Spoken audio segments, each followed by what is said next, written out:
ido reduciendo el valor, pero nosotros vemos como dentro de la iglesia cada vez el matrimonio adquiere una mayor dimensión y una mayor importancia. Vemos en el diseño de Dios, estuvimos observando cuando estudiamos acerca de esa orden especial de Dios para los varones, que dice: esposos, amad a vuestras mujeres, ¿cierto? Y estuvimos hablando de esa orden del Señor y el por qué el Señor nos ordena amar a nuestras esposas y que debemos hacerlo. Estuvimos hablando también la semana anterior acerca de la orden especial para las esposas. Dice: mujeres, estad sujetas a vuestros maridos como al Señor. Y vimos todo el desarrollo de ese tema, y vemos cómo es cuestión vimos cómo era cuestión de roles, cuestión de funciones que el Señor asignó a cada miembro de la familia, y no un nivel jerárquico, sino que el hombre y la mujer somos iguales delante de Dios, lo que veíamos la semana anterior. Vimos entonces que la familia cristiana eficaz necesita un varón que ame a su esposa. La familia cristiana necesita una esposa que se sujete y respete a su marido. Pero también vamos a ver esta mañana que la familia cristiana requiere un líder eficaz. La familia cristiana necesita un líder eficaz. Quiero que pensemos, bueno, la mayoría, para los que no tienen el contexto, en estos días vemos noticias, y por esta época del año siempre hay eventos deportivos. Bueno, está terminando el evento allí en la costa, ¿cierto? En Barranquilla, están terminando los juegos, ¿cierto? Pero hay otros juegos, también terminó el Mundial de Fútbol. Pero vimos que hay especialmente quiero mencionar un deporte que también ha estado de moda estos días, que es el ciclismo, ¿cierto? Entonces, tenemos, y a nosotros como cada vez que tenemos algún deportista que destaca en alguna área, nosotros nos volvemos fanáticos de ese deporte, ¿cierto? Entonces, ¿quién era fanático del Bayern Múnich antes del año pasado? ¿Cierto? Pero llegó James al Bayern, y entonces ya hay muchos fanáticos del Bayern en Colombia. Ahora, ¿cuántos montaban bicicleta antes de ver a nuestros escalabajos escalando las montañas europeas?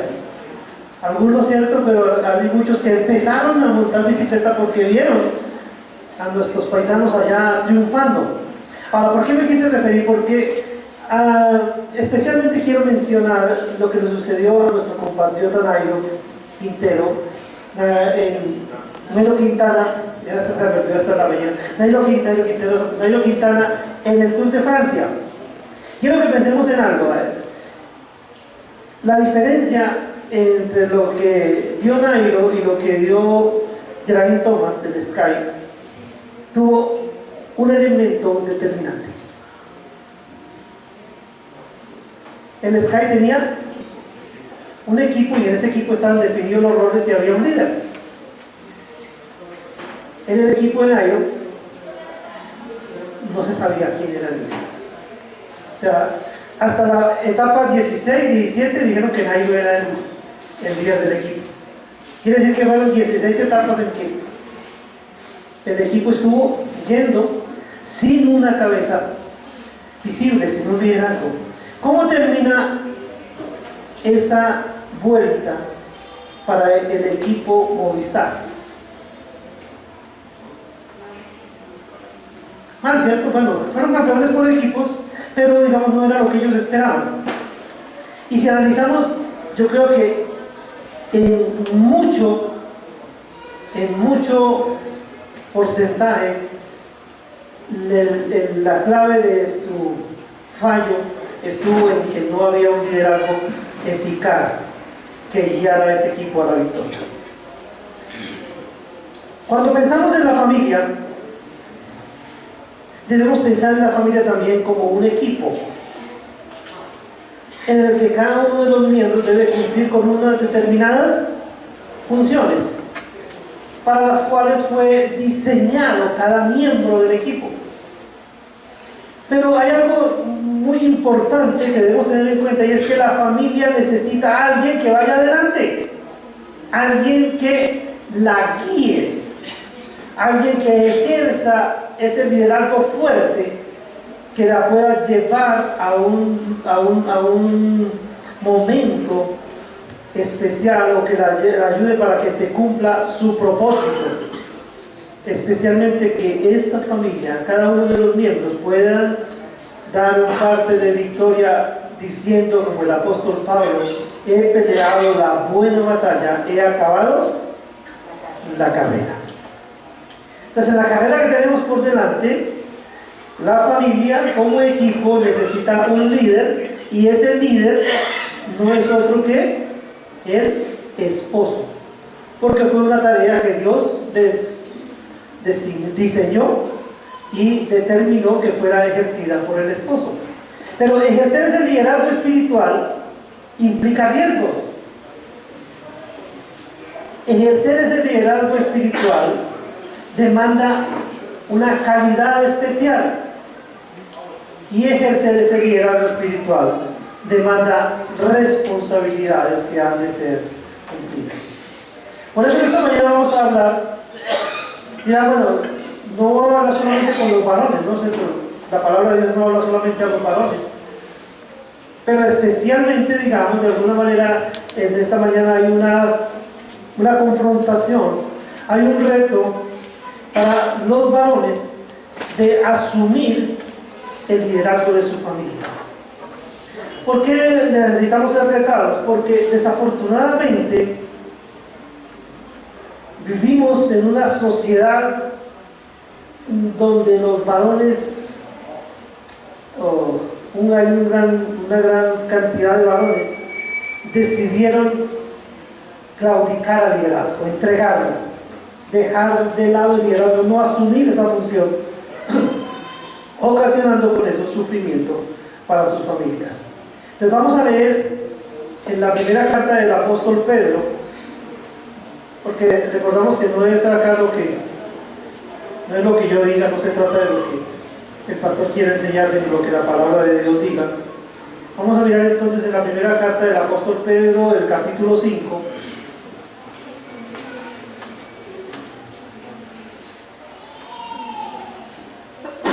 Y leemos los primeros 11 versículos. Dice la palabra del Señor: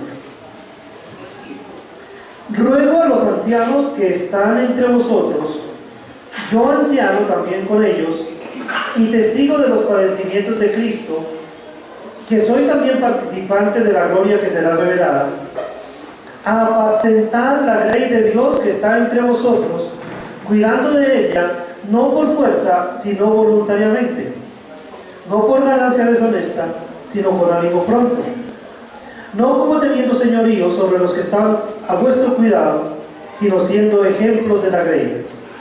Y cuando aparezca el príncipe de los pastores, vosotros recibiréis la corona incorruptible de gloria. Igualmente, jóvenes, estad sujetos a los ancianos, y todos sumisos unos a otros, revestidos de humildad, porque Dios resiste a los soberbios y da gracia a los humildes. Humillaos pues bajo la poderosa mano de Dios, para que Él os exalte cuando fuere tiempo, echando toda vuestra ansiedad sobre Él, porque Él tiene cuidado de vosotros. Sed sobrios y velad, porque vuestro adversario el diablo, como león rugiente, anda alrededor buscando a quien devorar, al cual resistid firmes en la fe, sabiendo que los mismos padecimientos se van cumpliendo en vuestros hermanos en todo el mundo. Mas el Dios de toda gracia, que nos llamó a su gloria eterna en Jesucristo, después que hayáis padecido un poco de tiempo, Él mismo os perfeccione, afirme, fortalezca y establezca. A Él sea la gloria y el imperio por los siglos de los siglos. Amén. Observamos cómo en esta carta el apóstol Pedro hace un especial énfasis en la tarea de los líderes. Pero bueno, aquí el apóstol menciona el liderazgo dentro de la iglesia, habla a los ancianos. Pero quiero que lo veamos no pensando solo en el liderazgo de los ancianos, sino vamos a pensar en que cada uno de los varones de la iglesia que tiene una familia, él es el pastor de su familia, es el líder de la familia. Entonces, así como se demanda una calidad para ser el líder de una congregación, se demanda una calidad para ser líder de una familia.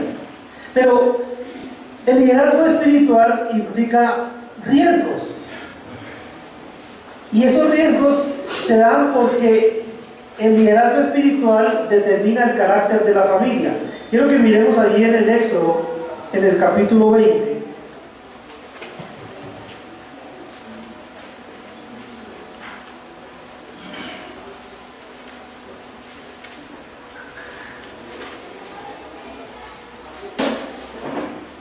Versículos 5 y 6.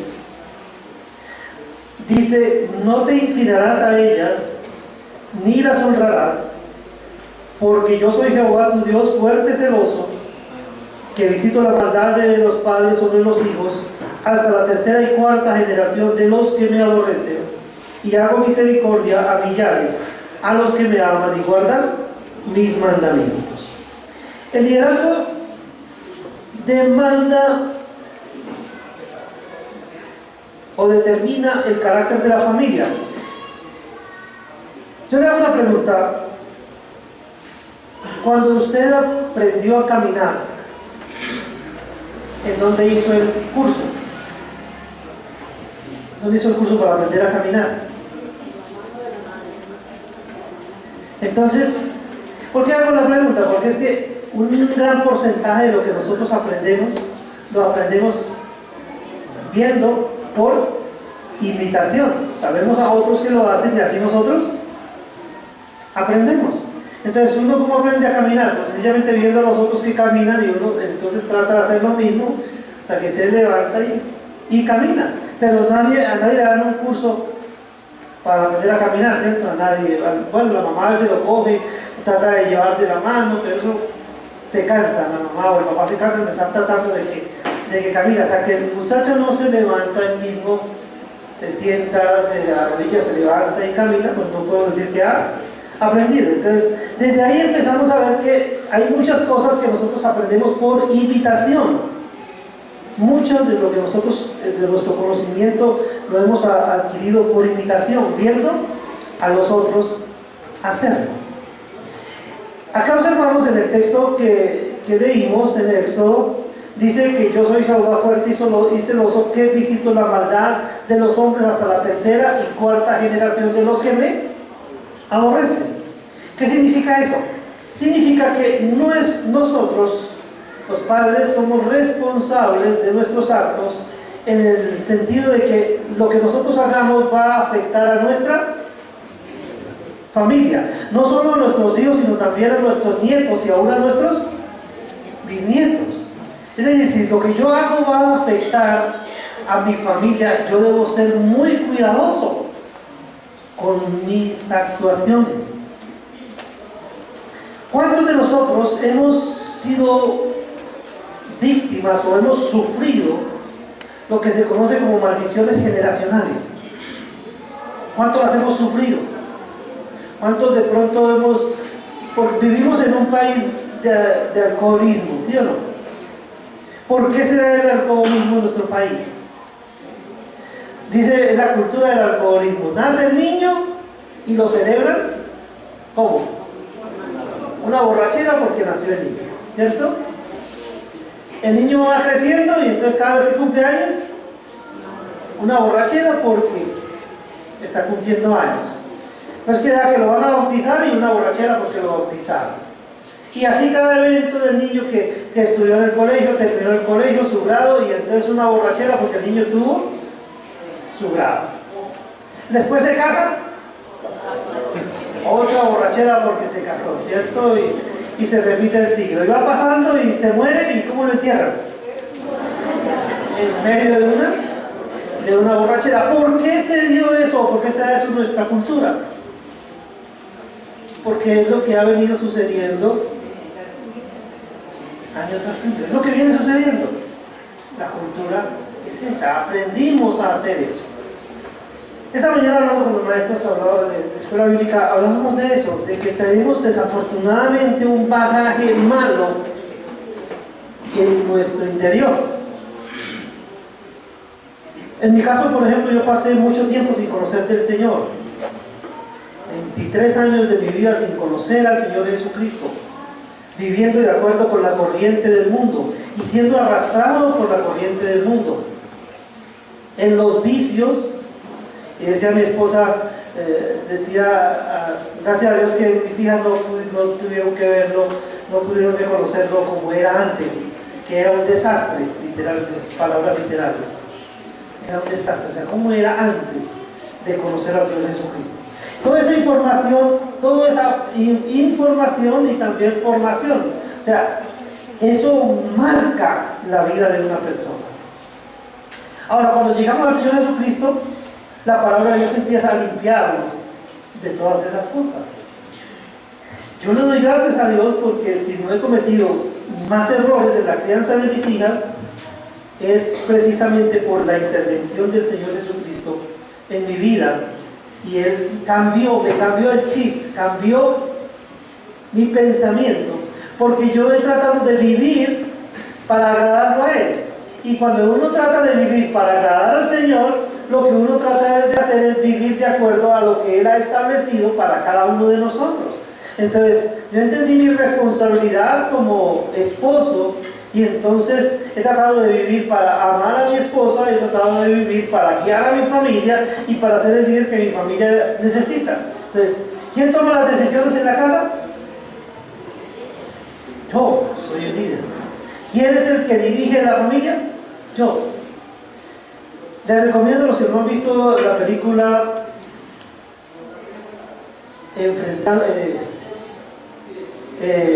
Coraje, Reto de Valientes, la vean. Al final hay una declaración de un líder. Dice, no me pregunte quién va a responder por mi familia, porque yo lo voy a hacer.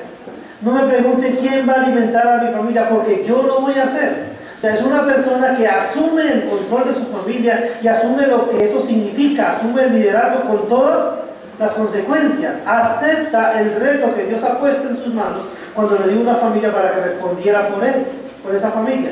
Pero eso se da en una persona que tiene una relación con el Señor Jesucristo y que trata de vivir de acuerdo con la voluntad del Señor Jesucristo.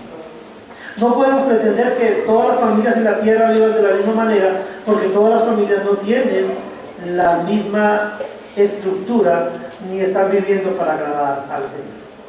Entonces, hablemos un poco de los riesgos que el liderazgo implica. Ya dijimos acá que lo que nosotros hacemos afecta a las generaciones venideras. Es decir, porque lo que hicieron nuestros padres de alguna manera ha marcado nuestro carácter. Entonces, usted ahora dice, ¿por qué hay tantos borrachos? Porque fueron borrachos sus padres, sus abuelos, sus bisabuelos, ¿cierto? Y vienen con lo mismo, siguen repitiendo los mismos errores y sufriendo las consecuencias de esos errores. ¿Por qué tanta irresponsabilidad? ¿Por qué promiscuidad sexual? ¿Por qué infidelidad? Porque todo esto viene de generación en generación, se ha ido traspasando, y la generación actual está sufriendo las consecuencias, entonces, de acuerdo con lo que la palabra nos enseña. Nuestros malos actos afectan a nuestros descendientes, pero también tenemos que decir que nuestros buenos actos atraen la misericordia de Dios. Ahí donde acabamos de leer en el Éxodo 20, versículo 6, dice, y hago misericordia a millares, a los que me aman y guardan mis mandamientos. Entonces acá me empieza a ser tocado muy internamente en su condición de líder. Entonces, ¿yo quiero que Dios tenga misericordia de mi familia? Claro, todos queremos que Dios trate a nuestra familia de la mejor manera, que Dios tenga misericordia de nuestros hijos, de nuestros nietos. ¿Qué debemos hacer si queremos que eso se dé? Dice que hace misericordia con los que le aman y guardan sus mandamientos. Entonces, si nosotros queremos que nuestra familia sea afectada positivamente, tenemos que amar a Dios y guardar sus mandamientos. Entonces, cuando lo hacemos, podemos esperar que nuestra familia alcance la misericordia del Señor.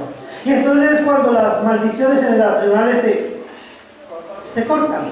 Ahí termina. Cuando un varón decide asumir su responsabilidad delante de Dios, ejercer el liderazgo de su familia y vive para amar a Dios y agradar a Dios y cumplir con sus mandamientos, las maldiciones generacionales se cortan y ahora la familia hacia adelante es una familia que puede esperar la bendición del Señor. Es lo que debemos hacer. En eso debemos pensar. Entonces, cada vez que estamos enfrentando o estamos delante de unas decisiones que van a llevarnos a acciones, debemos tener en cuenta que lo que vamos a hacer afecta positivamente o negativamente a nuestra familia. Entonces, si queremos que nuestra familia sea afectada positivamente, tengamos en cuenta a Dios. Tengamos en cuenta a Dios. Hagamos todo para agradarlo a Él, porque de esta manera vamos a atraer su misericordia. Porque el riesgo es que nuestra conducta, la conducta del líder, también determina el patrón de conducta de la familia. O sea, así como el carácter del líder determina el carácter de la familia, el patrón de conducta del líder también determina el patrón de conducta de la familia. La familia es nuestra primera escuela, ya lo dije, que aprendemos imitando. Pero especialmente lo que aprendemos en los primeros años de vida nos marca. He visto un video que circula en internet, que es bastante curioso, pero marca la realidad. Una madre va caminando en la calle fumando cigarrillos. Y detrás, su hija, de unos 6, 7 años, con un cigarrillo igual. Luego cambia la escena, un padre de familia gritando a su esposa. Y después ve a uno de sus hijos de 5 años gritando a su hermanito menor que está en el corral, en el lugar para el niño pequeño, y gritando. ¿Por qué está gritando? Porque la otra está fumando. Entonces vemos de que a veces no nos damos cuenta, pero nuestros hijos han aprendido mucho de nosotros. Si su hijo está mintiendo y usted, ay, pero ¿por qué me dijo mentiras? Y usted se pregunta, ¿por qué me dijo mentiras? Y resulta que cuando llegó el Señor, usted compró algo a crédito y llegó alguien cobrador ahí, llegó a la puerta de su casa y llegó y timbró, tocó y le dice a su hijo, voy a mirar a ver quién es. Va el muchacho, abre la puerta o mira y dice, mamá, es el cobrador de los muebles. Ah, mijito, vaya, dígale que no estoy. Y va el niño y dice, mamá, ¿cuándo es mi mamá que no estaba? ¿De quién aprendió a decir mentiras? Nosotros muchas veces enseñamos a nuestros hijos y no nos estamos dando cuenta. Con el ejemplo. Yo me cuestiono mucho. O sea, como todos, como ustedes, yo no soy perfecto y me equivoco mucho, todavía me equivoco mucho. Y a veces me sorprendo y digo, ¿y yo por qué hice esto? ¿Por qué dije esto? ¿Por qué obré de esta manera? Y veo, y entonces digo, ¿y ahora cómo hago yo para arreglar este problema? Porque yo le di una información entonces a mi familia de algo que está mal, yo hice algo mal, ¿cómo arreglarlo? ¿Cómo arreglar este problema? Cuando yo enseñé con mis actos, ahora ¿cómo hago para enseñar lo contrario?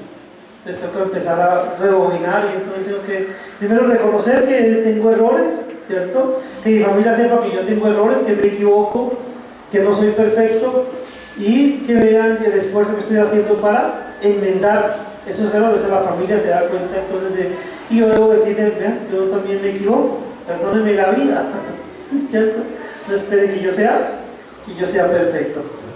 Entonces debemos reconocer entonces esos dos riesgos. Cuando conocemos esos dos riesgos, en el liderazgo, pues a pesar de eso, entonces nosotros tenemos que asumir el liderazgo. A pesar de que corremos el riesgo de ser malos ejemplos para nuestra familia, a pesar de que corremos el riesgo de que ellos vayan a imitar nuestra conducta, tenemos que hacerle adelante ejerciendo el liderazgo. Lógicamente esos riesgos los asumimos ¿cómo? Hombre, pues tratando de hacer lo mejor que entendemos. O sea, hay riesgo que nos equivoquemos porque no somos infalibles, pero hagamos lo mejor que entendamos y procuremos conocer lo que Dios quiere. O sea, porque muchas veces nos equivocamos y hacemos las cosas mal porque no sabíamos, porque no teníamos la formación, porque nos dejamos guiar por ese bagaje que traíamos de nuestra formación, en la cual fue mala. Y traíamos eso y entonces nos equivocamos porque no vimos otra cosa. Hombre, tenemos que revisar todas nuestras actuaciones y mirar, revisemos nuestra vida y especialmente volvámonos unos varones juiciosos en el estudio de la palabra de Dios para encontrar que esa palabra de Dios nos sirva como espejo y nos muestre nuestras fallas. Necesitamos conocer nuestras fallas. Necesitamos conocer en dónde nos estamos equivocando para corregir. Por eso hay una frase que me gustaría que la tuviéramos todos muy en cuenta, para que nos ayudemos mutuamente. Esa frase dice: si no tienes un amigo que te diga tus defectos, búscate un enemigo que te haga tan grande favor. Creo que el enemigo sí nos va diciendo, ¿cierto? Entonces a veces los amigos no nos atrevemos a decirle al amigo: mire, usted se está equivocando en esto. No, hagámoslo. O sea, si usted ve a su amigo que se está equivocando, hombre, llámele la atención, dígale: mire, pero usted se está equivocando. Igual, si usted ve que yo estoy mal, llámeme la atención, dígame: pastor, usted se está equivocando en esto. ¿Me hace un favor? ¿Sí? Si usted se queda callado, no me ayuda. Entonces necesitamos ser ayudados. ¿Por qué? Porque el liderazgo implica riesgos. Y estamos en riesgo entonces de ser mal ejemplo para nuestros hijos. Ahora, el liderazgo eficaz demanda calidad. Cuando digo que demanda calidad es que hay dos tipos de liderazgo. Hay un buen liderazgo y hay un mal liderazgo. En la Biblia encontramos dos ejemplos. Voy a mencionar, hay más ejemplos, pero quise mencionar dos en esta mañana. Quiero que miremos uno, el primer libro de Samuel, en el capítulo 2.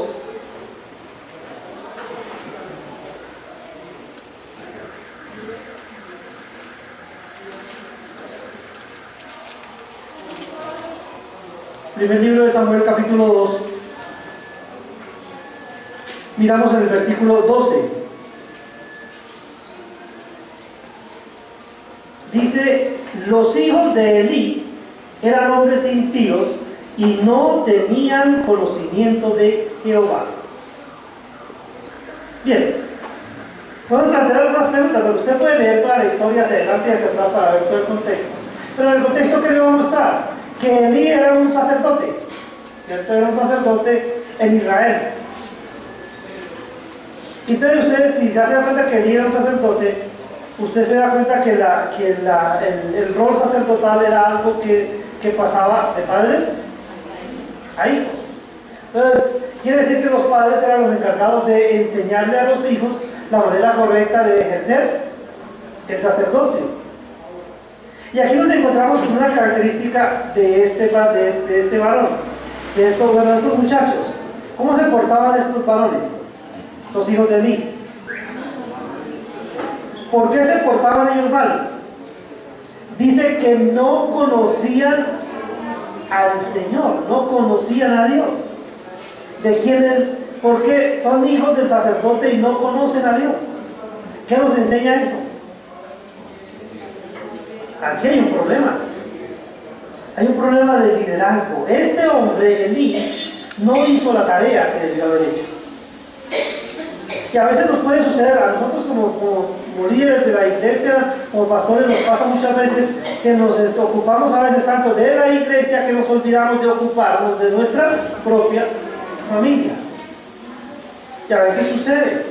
Por eso hay que tener mucho cuidado, hay que guardar un equilibrio. Tenemos que tratar de no descuidar a nuestra familia, porque a veces nuestra familia, los hijos de los pastores a veces están renegando del ministerio y dicen: yo no quiero ser pastor, yo no quiero tener nada que ver con los pastores, porque es que esa función es a la hora, eso es malo.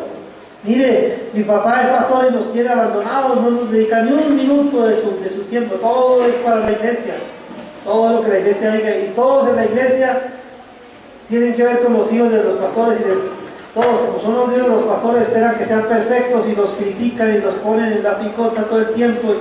Entonces, ¿cómo termina ese muchacho?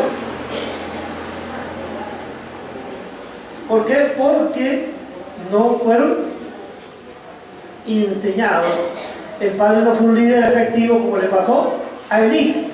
Y llegaron al colmo estos muchachos, Ofni y Finés, los hijos de Elí, que cuando llegaban los israelitas a presentar ofrendas y llevaban y se daban la carne, ellos llevaban para que la cocinaran la carne y la asaran, ¿cierto? Que era lo que hacían con los sacrificios. Y llegaban estos muchachos, no, denos la carne antes de que la echen a la olla. La costumbre, ¿cuál era? Era que los sacerdotes podían ir y tenían un garfio y metían el garfio en la olla y podían sacar, y lo que sacaran con el garfio podían comérselo, ¿cierto? Era lo que estaba establecido para la familia sacerdotal. Pero estos que decían, no, venga, a nosotros no nos gusta eso, nosotros denos la carne cruda y nosotros vamos y la preparamos nosotros mismos. Y dice la historia, y usted puede seguirla ahí en el libro de Samuel, que ellos hacían otros desórdenes, mujeres, que se acostaban con otras mujeres, ¿cierto? Tenían muchos desórdenes, tenían. ¿Por qué? ¿Y qué hacía Elí al respecto? No los estorbaba, los dejaba, ¿sí? Entonces vemos a un hombre que no ejerció un liderazgo eficaz, un hombre que no acerca a su familia al conocimiento de Dios, un hombre que no trata efectivamente con el pecado. Él sabía lo que sus hijos estaban haciendo. ¿Por qué no les llamaba la atención? ¿Por qué no los disciplinaba? ¿Por qué no castigaba eso que ellos estaban haciendo? ¿Por qué los dejaba? Porque no ejerció un liderazgo eficaz. Fue un mal modelo de líder. Pero vemos en la historia bíblica otro personaje. Vamos a mirar en el libro de Job. Libro de Job, en el capítulo 1, los primeros 5 versículos.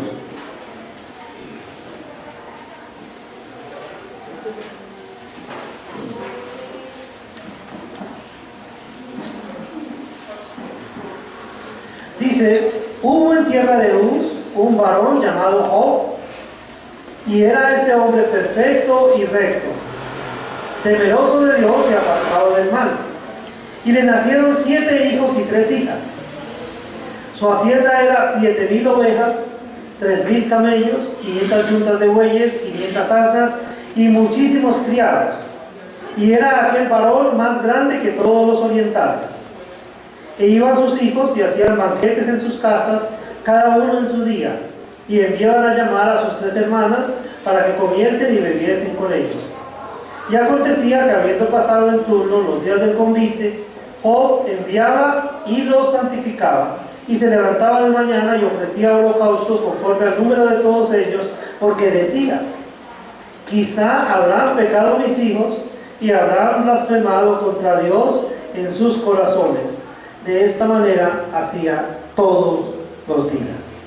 Aquí vemos a un varón, un líder eficaz. ¿Cómo vemos la eficacia del liderazgo de este varón? A ver, ¿era un hombre ocupado o era un hombre desocupado? Era un hombre muy ocupado, ¿cierto? Tenía muchas ocupaciones, muchas posesiones, muchas cosas de las cuales él ocuparse. Tenía también muchos criados, dice la palabra, ¿sí? Pero él nunca perdía de vista a sus hijos, nunca perdió de vista a sus hijos, y estaba pendiente. Ya los hijos no vivían con él, cada uno tenía su propia casa, y los hijos organizaban fiestas, banquetes, ¿cierto? ¿Cuál era la idea? ¿Era una familia unida o una familia desunida? Era una familia que era muy unida, ¿cierto? Y hacían banquetes todos los días, ¿cierto? Hacer un convite, y los varones invitaban a las hermanas que fueran a compartir con ellos. Pero cuando terminaban esas fiestas, cuando terminaban los convites, ¿qué hacía Job? Se presentaba delante de Dios con sacrificios, con ofrendas, e intercedía, o sea, ejercía la función sacerdotal por su familia.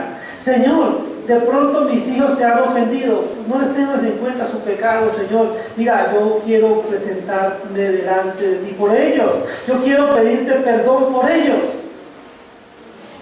Eso nos indica que era un hombre que estaba preocupado por su familia. Él estuvo siempre pendiente de sus hijos, siempre pendiente de sus hijos. La responsabilidad paternal nunca termina. O sea, no dejamos de ser padres. Nuestros hijos se van de la casa, hacen su familia, tienen sus hijos, pero no dejan de ser nuestros hijos. Mientras estén en nuestro cuidado y estén en nuestra casa, ¿qué debemos hacer?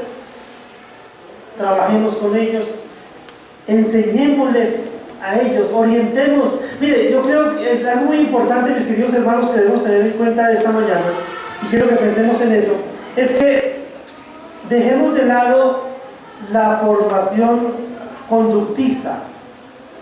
O sea, no estemos tan preocupados por lo que estén haciendo nuestros hijos.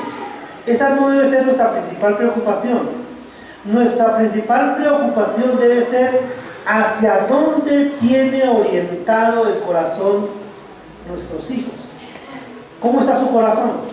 O sea, si nosotros luchamos porque nuestros hijos piensen en agradar a Dios, si les enseñamos a amar a Dios, si les presentamos a ese Dios santo, perfecto, misericordioso, fiel, justo, si en nuestra vida, con nuestras obras y nuestras palabras, les enseñamos a conocer a Dios, ¿qué va a suceder con esos muchachos?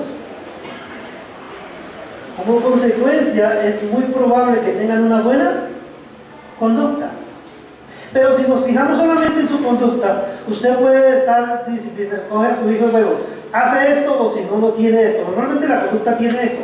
Cuando trabaja conducta solamente, le dice al hijo, bueno, usted quiere tener un dinerito extra, pórtese bien. O quiere tener un premio, pórtese bien. Entonces, es una enseñanza conductista, pero no lo está orientando a hacer eso, solamente es su conducta. Ese muchacho se porta bien, mientras haya premio, mientras haya beneficio, mientras haya recompensa. Pero después, el corazón de ese muchacho, ¿en dónde está centrado? En él mismo. Usted ha criado una persona egoísta que solo piensa en él y en el beneficio que recibe para sí mismo.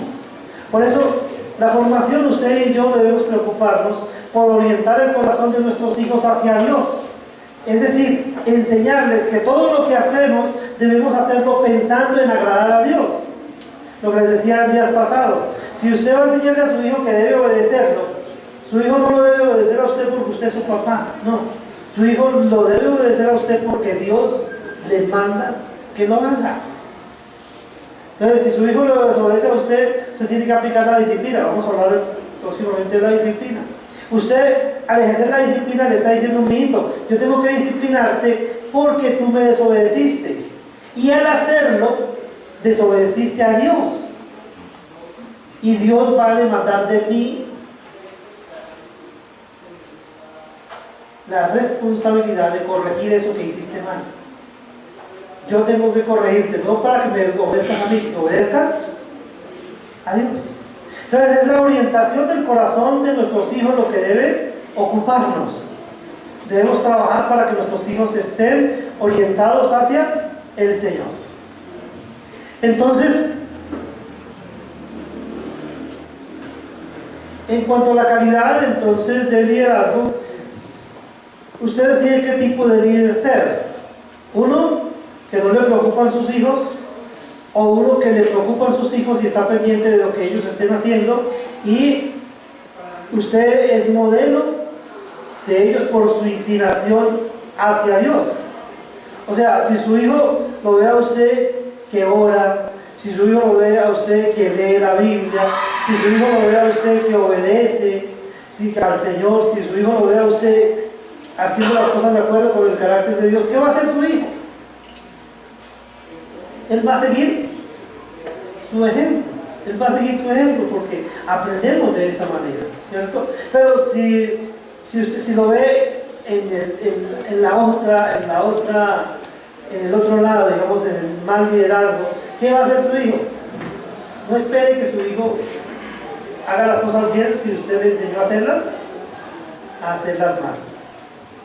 Entonces, el liderazgo eficaz demanda calidad.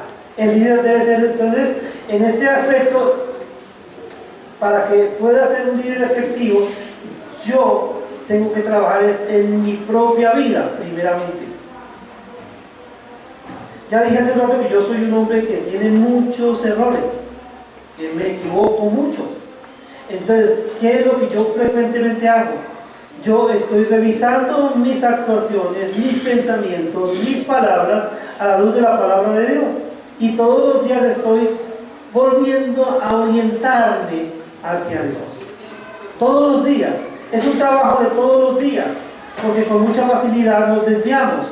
Entonces, como líderes eficaces para nuestra familia, los varones, los esposos, debemos siempre estar reorientándonos en dirección a Dios, yendo todos los días delante del Señor y diciéndole al Señor como el salmista: oh Señor, examina mi corazón, pruébame y ve si hay en mí camino de perversidad. Señor, examíname, ve cómo estoy, dime, Señor, en qué estoy fallando, y enséñame a vivir de acuerdo con tu voluntad y tu propósito.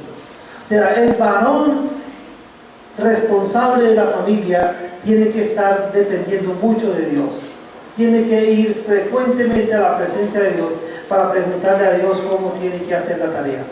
Porque el liderazgo eficaz demanda responsabilidades. Y vamos a ver la primera de esas responsabilidades en Hechos capítulo 7, versículo 2.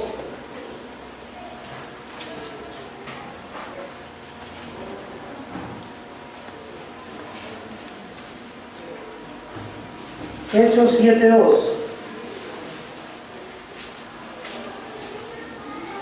Y él dijo: varones, hermanos y padres, oíd. El Dios de la gloria apareció a nuestro padre Abraham estando en Mesopotamia antes que morase en Harán. Quiero que nos fijemos en una sola palabra ahí. ¿Quién está hablando acá? ¿Quién habla?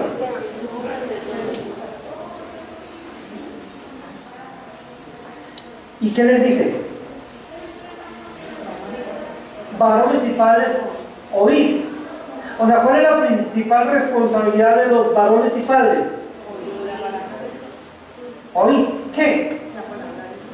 O sea, yo me pregunto, o sea, a veces uno dice: es que yo me esfuerzo por hacerlo mejor, yo trato de vivir de acuerdo con la voluntad de Dios. Y hay personas que dicen eso, pero nunca leen, ni estudian, ni meditan la Biblia. ¿Se puede? O sea, ¿cómo puede usted decir que está tratando de vivir para agradar a Dios si no lee la Biblia? Si no estudia la Biblia, si no la medita, ¿puede? No. Por eso acá el sumo sacerdote dice: varones y padres, oíd. O sea, lo primero que usted necesita es oír la palabra de Dios. Usted y yo, como varones responsables, nuestra responsabilidad es acercarnos a Dios. Recordamos lo que dice en Santiago: acercaos a Dios y Él se acercará a vosotros. Entonces, cuando yo me acerco al Señor para oír su palabra, ahí obtengo la bendición de que Él me habla. Y cuando Él me habla, entonces yo ya sé qué debo hacer. ¿Cómo espero yo hacer la voluntad de Dios si no la conozco? ¿Y cómo puedo conocer la palabra de Dios si no estudio la Biblia? Si no la leo, si no medito en ella. Entonces, la primera responsabilidad de un líder eficaz es acercarse a la palabra de Dios. Primera responsabilidad de un líder eficaz. ¿Usted quiere ser un líder eficaz? ¿Qué debe hacer? Acérquese a la palabra de Dios.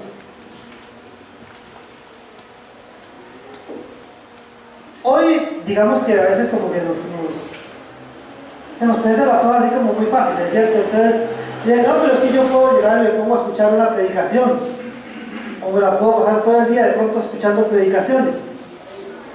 Es bueno escuchar hablar de la palabra de Dios, pero más que hacer eso, usted lo que necesita es, usted personalmente, acercarse a la palabra de Dios y acercarse a Dios en oración. Es dedicar tiempo para ir a la misma palabra y estudiarla. para que no se quede con lo que le dijeron, lo que escuchó que el predicador dijo. ¿Por qué? Porque usted me puede escuchar a mí aquí hablando y dentro de todo lo que yo dije, puedo haber dicho cosas que no están de acuerdo con la palabra de Dios, puedo haber cometido errores. ¿Por qué? Porque yo soy un ser falible, me puedo equivocar. Entonces, para evitar que usted siga mis equivocaciones, ¿qué tiene que hacer? Vaya a la palabra de Dios y estúdiela. ¿Cuándo debe ir? Todos los días. Todos los días. Usted tiene que ir a la palabra de Dios todos los días. Lo primero que debemos hacer, ir a la palabra de Dios para conocer lo que Dios espera que nosotros hagamos. Miren Deuteronomio 6, versículos 6 al 9.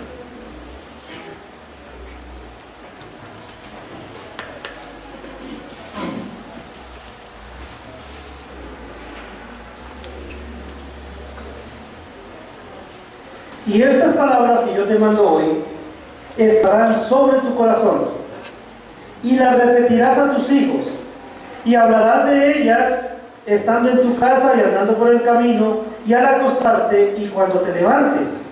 Y las atarás como una señal en tu mano, y estarán como frontales entre tus ojos, y las escribirás en los postes de tu casa y en tus puertas. Tenemos un problema. Es que nuestra mente es muy frágil.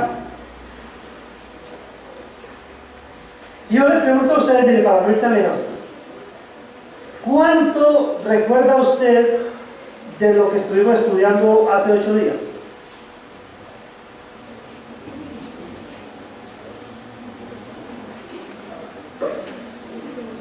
De pronto, si alguno se tomó el trabajo de ir a YouTube y escuchar nuevamente la enseñanza, de pronto recuerdo un poquito más que lo que la escucharon una sola vez, ¿cierto? Porque con mucha facilidad se nos olvida. Entonces, por eso acá, esta instrucción especial que está en Deuteronomio dice: estas palabras que yo te mando hoy estarán sobre tu corazón y hablarás de ellas estando con tus hijos. Es decir, ¿cuál debe ser el tema de conversación con mis hijos?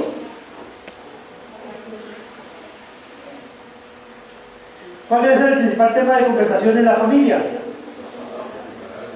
Ahora, si nos ponemos a evaluar, ¿es el principal tema de conversación? O sea, debe ser, ¿cierto? El ideal. Hablando entre vosotros con salmos e himnos y cánticos espirituales. Y hablar de la palabra de Dios sea un tema permanente en nuestros hogares. ¿Cuánto hablamos de la palabra de Dios en nuestros hogares? Entonces esto fue así como el chabopón cabecero, ¿cierto? Si no tenemos la palabra de Dios como una norma de comunicación en nuestra familia, pues es el momento de reevaluar lo que estamos haciendo, reevaluar nuestra conversación y empecemos a usarla. Mire, cuando tomamos la decisión de unir la escuela bíblica infantil con la escuela bíblica de adultos y que los niños estuvieran viendo lo mismo que nosotros vemos acá cada domingo, ¿cuál fue el propósito? Que tuviéramos un punto de encuentro con los niños. Es decir, que usted salga de acá y llegue a su casa y usted le puede preguntar a su hijo qué vio en la escuela bíblica, y usted pueda aclarar las dudas que le hayan podido quedar a su hijo. Usted puede establecer una conversación con él porque allá le están hablando de lo mismo que estamos hablando aquí. Entonces hay un punto de encuentro y puede darse una conversación. Pero estamos aprovechando esa herramienta. A veces a mí me preocupa, voy a terminar el servicio el domingo y voy a mirar allá y veo, se imprimen 35 maná, 35 devocionales. Yo sé que hay más de 35 familias. Quiere decir que hay un buen número de familias que no están llevando esa herramienta, que no están hablando con sus hijos. Eso que entregamos nosotros, ese maná que entregamos, ¿cuál es la idea? Que en nuestras casas podamos tener un diálogo con nuestros hijos. Que nos cuesta trabajo estudiar un tema. Mira, ahí lo que hay es un poco de preguntas. Usted lea el texto y haga las preguntas, ya tiene un tema de conversación para con su familia. Si usted lee lo que dice ahí, lee el texto bíblico que aparece ahí, ya lo ponemos el texto bíblico ahí para que le quede más fácil.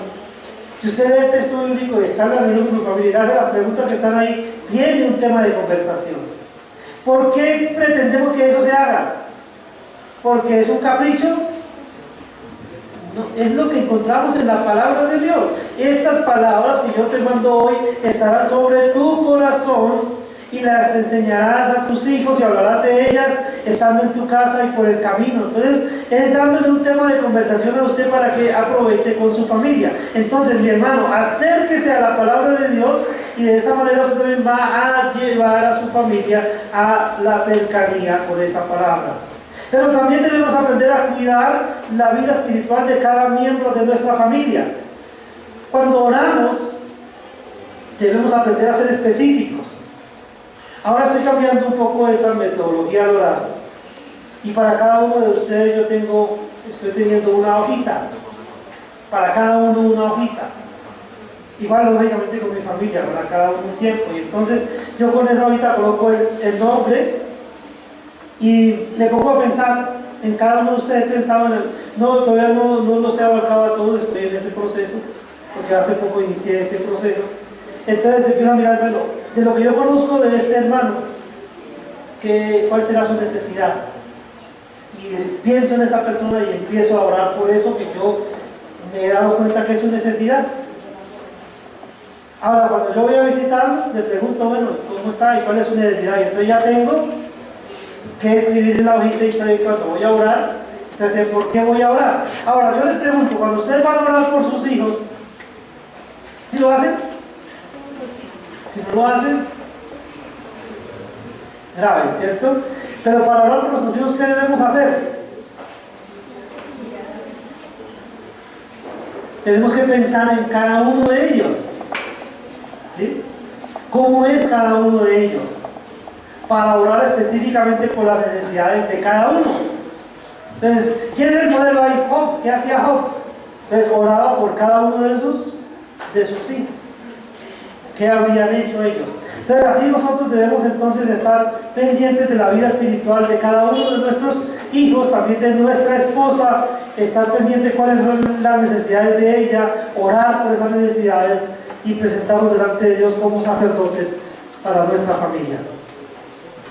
Y por último, hay una cosa que es muy importante, y más pensando en la extensión del reino de Dios, y es que debemos desarrollar la hospitalidad en nuestra familia. Vamos a mirar Romanos 12, versículo 13.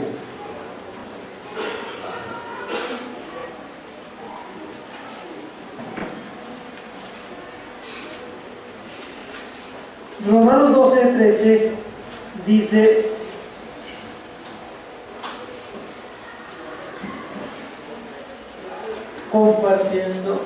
compartiendo para la necesidad de los santos, practicando la hospitalidad. ¿Qué significa hospitalidad? Entonces tiene que ver con recibir a alguien en mi casa para atender sus necesidades. Por eso la iglesia, de alguna manera la iglesia es un hospital. ¿Sí? Porque la iglesia debe recibir a las personas para tratar de atender sus necesidades. Pero la casa de cada uno de nosotros debe ser un hospital. Es decir, un lugar donde las personas van para que sean atendidas sus necesidades. Viene, hermano, para que alimenten a las ovejas. Y para que nos alimenten entonces. Miremos también Hebreos 13, versículo 1. Hebreos 13, 1 y 2, ahí terminamos. Dice: permanezca el amor fraternal. No os olvidéis de la hospitalidad, porque por ella algunos, sin saberlo, hospedaron ángeles. Entonces, mis queridos hermanos, cuando usted recibe a las personas en su casa, es muy importante, y usted puede ser una herramienta de Dios para alcanzar a los perdidos, si usted está haciendo lo que debe hacer. O sea, aquí notamos que cuando usted como familia va a ser de bendición. Si llega la visita, llega la iglesia, llega a su casa y resulta que en su casa es un desorden, que no hay un líder, en su casa no se sabe quién manda a quién, que en su casa no hay respeto, que el esposo no ama a la esposa, que la esposa no se sujeta ni respeta a su marido, que los hijos no obedecen, que los hijos le gritan a los padres, y llega alguien para atender sus necesidades ahí. ¿Le va a servir? ¿Esa familia sirve? ¿Va a servir para el propósito de Dios? No. Entonces, la familia cristiana que tiene en cuenta cada uno sus roles, entonces si llega a la casa suya y usted ama a su esposa, la persona que llega se va a dar cuenta. Si su esposa lo respeta y se sujeta a usted, la persona que llega se va a dar cuenta. Si usted está pendiente de la necesidad de sus hijos, la está atendiendo y yo la apoyo y todo eso, la persona que llega se va a dar cuenta. Entonces usted va a poder ayudarle a esa persona mostrándole un ejemplo de lo que Dios quiere como familia, para la familia.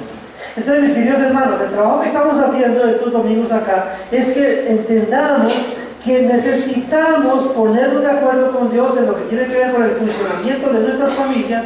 Necesitamos preguntarle a Dios qué debe hacer cada uno de nosotros, y en la medida que estemos entendiendo nuestra responsabilidad, nuestras funciones, empecemos a cumplirlas para que nuestra casa llegue a ser un hospital en donde muchas personas van a llegar, van a ser impactadas por la palabra del Señor, por el ejemplo, y van a aceptar a Cristo como su Señor y Salvador, porque ven lo que el señorío de Cristo hace en la familia. Porque a veces pasan cosas, hay contrasentidos. Personas que hablan de Cristo, pero su vida es un desastre. ¿Quién les cree?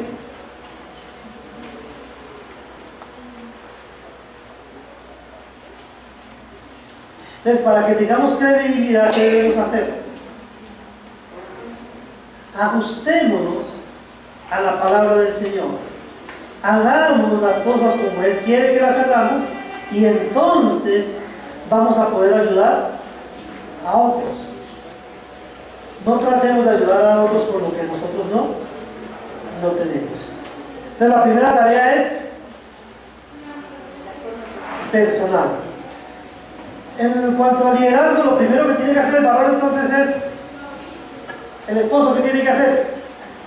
Si hasta este momento no ha ejercido el liderazgo en su familia, ¿qué tiene que hacer? Pídale perdón al Señor por no haberlo hecho. Dígale: Señor, hasta ahora he estado equivocado, he dejado que mi esposa sea la que tome las riendas y que mi esposa trate de llevar el barco, pero yo he entendido que no es así. Voy a asumir la dirección de mi familia, voy a asumir el control, voy a asumir el liderazgo, y con todo lo que eso implica, voy a asumir los riesgos, voy a mejorar en mi calidad, voy a buscar mejorar mi vida, voy a hacer todo lo necesario para que pueda ser alguien digno de imitar, y voy a cumplir con mis responsabilidades.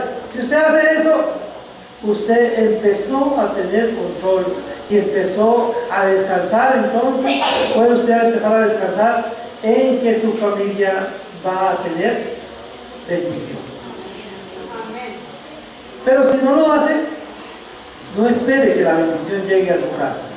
No espere. Vamos a orar. Padre nuestro que estás en el cielo, queremos darte muchas gracias porque en esta mañana, Señor,